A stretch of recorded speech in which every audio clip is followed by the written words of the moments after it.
সমৃদ্ধ, যেখানে শিক্ষা হবে আনন্দ মুখর, সৃজনশীল এবং বাস্তব জীবনের সাথে একটি পদক্ষেপ। আজকের এই আয়োজন সেই যাত্রার একটি পদক্ষেপ। সকলের জন্য হবে চিন্তার নতুন দিগন্ত উন্মোচনের সুযোগ।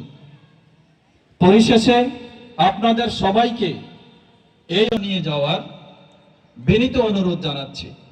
আজকের এই অনুষ্ঠানে শুরু থেকে এই পর্যন্ত যারা এই অনুষ্ঠানকে সফল করার জন্য পরিশ্রম করেছেন, আমি নুরুল আজাদ কলেজের পক্ষ থেকে ৮ নং কাদলা ইউনিয়নের ৮টি শিক্ষা প্রতিষ্ঠানের পক্ষ থেকে সকলের কাছে কৃতজ্ঞতা জানাচ্ছি।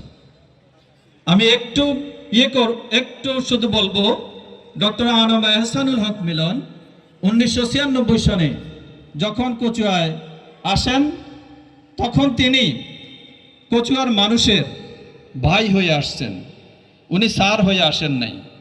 96 সাল থেকে আজ পর্যন্ত ডক্টর আনম এহসানুল হক মিলন কচুয়ার মানুষের কাছে ভাই হয়েই আছেন। আমরা আশা করব কচুয়া উনিও আমাদেরকে ওনাদের ভাই হিসেবে নেবেন। 1996 সালে যখন উনি প্রথমবার এমপি হন, এই কচুয়ার সকল শিক্ষা প্রতিষ্ঠানের মধ্য থেকে শুধুমাত্র এই নুরুল আজাদ কলেজেই উনি সভাপতির দায়িত্ব পালন করেছেন।